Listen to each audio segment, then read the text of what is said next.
மற்ற மாநிலங்களை ஒப்பிடும்போது தமிழ்நாட்டில் தொழில் நிறுவனங்களுக்கான மின் கட்டணம் குறைவு என தமிழக முதலமைச்சர் மு.க.ஸ்டாலின் கூறியுள்ளார்.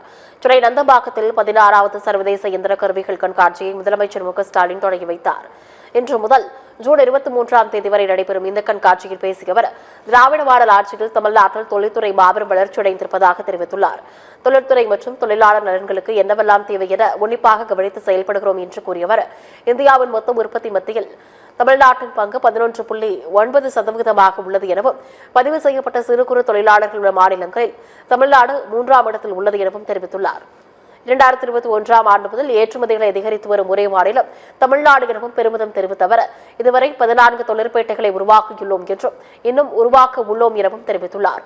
தமிழ்நாட்டில் 41% பெண் தொழிலாளர்கள் இருப்பதாகவும் கூறியவர், தமிழ்நாட்டில் தொழில் முனைவோரில் பெண்களின் பங்கு 30 விழுக்காடு எனவும் கூறியுள்ளார்.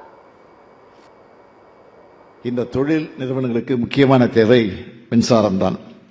தமிழ்நாடு மின்சாரத்துறையால் இப்போ வசூல் செய்யப்படுகிற தொகையான ஒரு யூனிட்டுக்கு ₹7.65 என்பது சராசரி விற்பனை அடக்க விலையை விட குறைவு.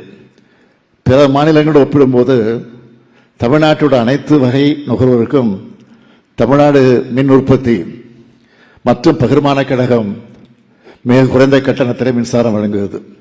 இருந்தாலும் எம்எஸ்எம்இ நுகர்வோரோட கோரிக்கை ஏற்று குறைந்த அழுத்த தொழிற்சாலைகளுக்காக உச்ச நேர நுகர்வுக்கான மின் கட்டணத்தை 25 விழுக்காட்டிலிருந்து 15 விழுக்காடாக குறைச்சோம்.